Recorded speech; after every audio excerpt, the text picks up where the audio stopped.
Right breaking news అయితే చూస్తున్నాం. Delhi assembly ఎన్నికల ఫలితాల సరళిపై మాజీ మంత్రి హరీష్ రావు స్పందించారు. ఢిల్లీ ఎన్నికల్లో కాంగ్రెస్ కు గాడిద గుడ్డు మిగిలిందంటూ ఎద్దేవా చేశారు. మొన్న హర్యానా, నిన్న మహారాష్ట్ర, నేడు ఢిల్లీ ఘోర పరాజయాల్లో రాహుల్, రేవంత్ రెడ్డిల పాత్ర అమోఘమంటూ ట్వీట్ చేశారు. ఇక్కడ హామీలు అమలు చేయకుండా ఇతర రాష్ట్రాల్లో ప్రచారం చేసుకున్నంత మాత్రాన ఓట్లు పడతాయా అని ప్రశ్నించారు. మీ గ్యారంటీల నిజ స్వరూపం దేశవ్యాప్తంగా బట్టబయలైంది. ఢిల్లీ ఎన్నికల్లో లబ్ధి పొందేందుకు చేసిన కులగణన బెడ్స్ కొట్టిందన్నారు. ఇప్పటికైనా తప్పులు ఒప్పుకొని ప్రజలకు క్షమాపణ చెప్పి కులగణనను మళ్లీ నిర్వహించండని, అన్ని కులాలకు సమన్యాయం జరిగేలా చూడాలని హరీష్ రావు సూచించారు.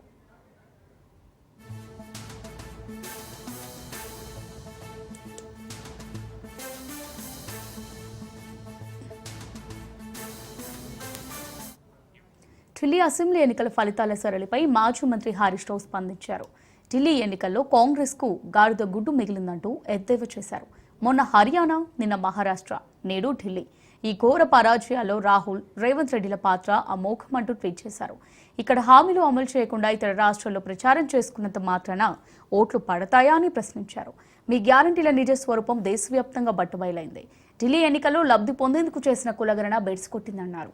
ఇప్పటికైనా తప్పులు ఒప్పుకొని ప్రజలకు క్షమాపణ చెప్పి కులగణనను మళ్లీ నిర్వహించండని, అన్ని కులాలకు సమన్యాయం జరిగేలా చూడాలని హరీష్ రావు సూచించారు.